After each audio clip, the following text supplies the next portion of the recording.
trois d'être venus ce matin discuter avec nous, partager tout ça. On continue en échangeant tout le monde ensemble devant un bon petit déjeuner sur le sujet qu'on a débuté de discuter avec Marité, qui était est-ce qu'on est entrepreneur ou on le devient? Et moi, j'aimerais avoir vos opinions sur, d'après vous, d'après votre expérience d'entrepreneur, quelles seraient, selon vous, les qualités que ça prend, les aptitudes, les qualités que ça prend pour pouvoir devenir entrepreneur? C'est sûr que si je me vois de jeune être fonceur, faut pas... T'as une idée dans la tête, là. Puis, je disais tantôt, j'avais une idée, là, j'y allais. Mais entrepreneur, faut pas y aller, tu peux pas y aller à la moitié. Tu vas pas, donc une c'est all-in, comme au casino, all-in. Ben oui, c'est la gestion du risque, oui, mais il y a un risque. Il y en a qui sont pas capables. Ça prend du guts. Alors, fonceur serait une des qualités. Une des qualités, toi, tu penses que ça prendrait? Oui. Ou insouciant. Oui, c'est ça. Mais c'est ça, mais c'est la peur du risque. Faut être capable de gérer le risque. Un risque, on parle de sportif, on parle de body, n'importe quoi. Mais l'insouciance, je trouve ça bon. Moi, je trouve ça très, très bon, l'insouciance, parce que j'ai déjà rencontré une entrepreneur qui m'avait expliqué son parcours. Elle est arrivée dans un domaine qu'elle ne connaissait pas. Et donc, elle ne savait pas les chiffres qui pouvaient être faits, les chiffres de vente qui pouvaient être faits dans le domaine, dans le milieu. Elle n'avait aucune idée. Fait que elle est arrivée avec un chiffre de vente où est-ce que les gens ont fait, mais non, mais elle ne sait pas d'où c'est qu'elle vient. Mais son insouciance, elle a fait, oui, mais c'est pas grave, écoute, c'est comme n'importe quoi, ça va se chercher. Tandis que les gens, ça fait longtemps dans le milieu, avaient perdu leur insouciance, disaient, non, on ne peut plus aller chercher ces chiffres-là, ça n'existe pas dans notre domaine. Mais elle, son insouciance, elle a réussi. Parce que son insouciance, un petit peu, il a permis de pas se mettre de blocage, de limites, que les autres s'étaient mis. Fait que c'est pas nécessairement fou, l'insouciance, d'un côté. Puis un petit peu avec ce que Louis disait, justement, là, je pense qu'il faut avoir des rêves, puis jamais perdre de vue nos rêves. Il y a un de mes amis, un ami proche de moi, qui m'a dit une phrase, justement, dans notre start-up, il disait que quand t'as un rêve, il faut que tu le vois gros comme, je sais pas, un ballon de plage, par exemple. Fait qu'après ça, quand t'arrives des petits obstacles, là, puis c'est des balles de ping-pong ou des balles de tennis, tu perdras pas le fil. Ouais. Mais si ton rêve, il est gros comme une balle de ping-pong, puis t'as un ballon de basket qui s'en vient, ben là, tu brouilles, tu vois plus rien. Ouais. Fait que là, des fois, ça peut suffire à perdre tout le... Ouais. Tu sais, ton désir d'avancer, puis tu peux être comme bloqué, puis ça sera pas quelque chose qui va te motiver à avancer, finalement. Ouais. Moi, je pense qu'il faut avoir une bonne carapace. Ouais. Parce que j'ai trop vu de gens laisser tomber leur business parce qu'il est arrivé un imprévu, qui est arrivé un obstacle sur le chemin. Et je trouve ça un peu triste parce que c'est très, très rare qu'on voit une entreprise démarrer puis que ça roule sur des roulettes puis qu'il n'arrive à rien. Il y a des embûches, il y a des obstacles. Et il faut, c'est ça, d'être entrepreneur. Il faut avoir la carapace, justement, puis ça revient un petit peu à ce que tu dis, de ne pas se laisser atteindre par ça, puis toujours garder le focus, avoir confiance en notre projet, puis peu importe les roches qui nous arrivent, de dire, OK, on la prend, on règle, mais on continue, on y va. Fait que ça prend une force, je pense, une certaine force de caractère pour être entrepreneur, parce qu'il faut être capable d'absorber. Et des fois, il y a des conflits avec les fournisseurs, il y a des conflits avec les clients, il y a les embûches financières.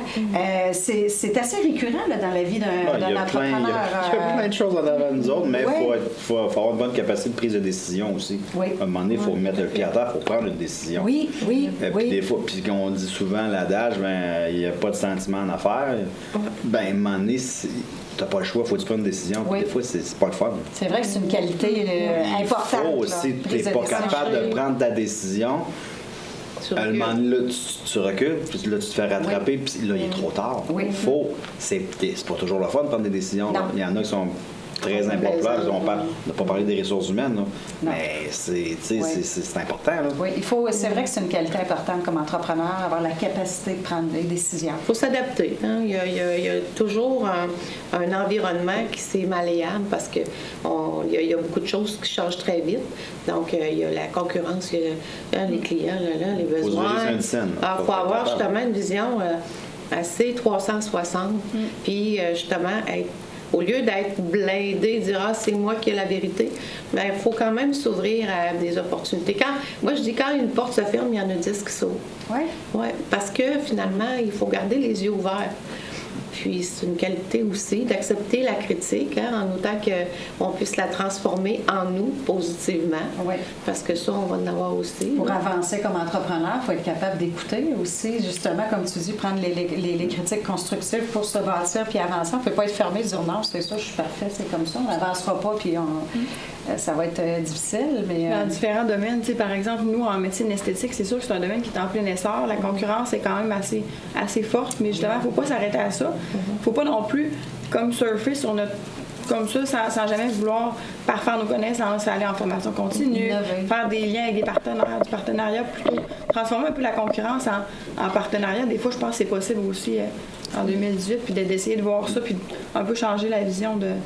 Absolument. Bien, il faut prendre, c'est ça, un peu ces situations-là comme des tremplins, je trouve, comme entrepreneur, parce que la compétition, elle me force à rester à jour, à innover, à aller au-devant. S'il n'avait pas, on s'assoirait sur nos lauriers, on n'innoverait plus bien. Ça va amener plus de qualité pour le consommateur en bout de ligne. C'est ça. Ça va être tout le temps un service là, à la fine pointe. Nous autres aussi, on s'améliore en étant justement... Puis quand tu focus sur la valeur ajoutée, pas sur un prix.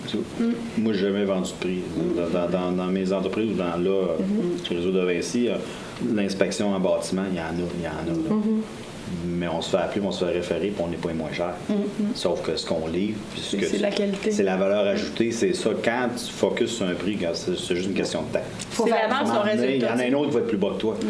Ça va être fini. Fait que c'est valeur ajoutée, c'est là-dessus. Ça revient encore à être innovateur. Alors, il faut que tu ajoutes de la valeur à ton service. Fait que c'est d'innover. De quelle façon je peux l'ajouter? Dans une industrie qui est un peu, tu sais, inspection, c'est un peu beige. Là, on n'est pas dans la création artistique. Non, pas du tout. Il faut que tu innoves pour arriver à ajouter de la valeur. Là. Tu peux pas dire, un service de qualité. Hein? On s'entend que... Tout le monde est bon. Tout le monde, on Il n'y en a pas de l'entend. problème. Alors, il faut être innovateur comme entrepreneur, dire comment je vais l'amener, cette valeur ajoutée-là. Il y a des domaines qui sont un petit peu plus difficiles, là, qui ont moins d'espace. Donc, je pense qu'on a fait un bon tour. Je pense qu'on a fait un bon tour des qualités, je pense, principales que ça prend pour devenir entrepreneur.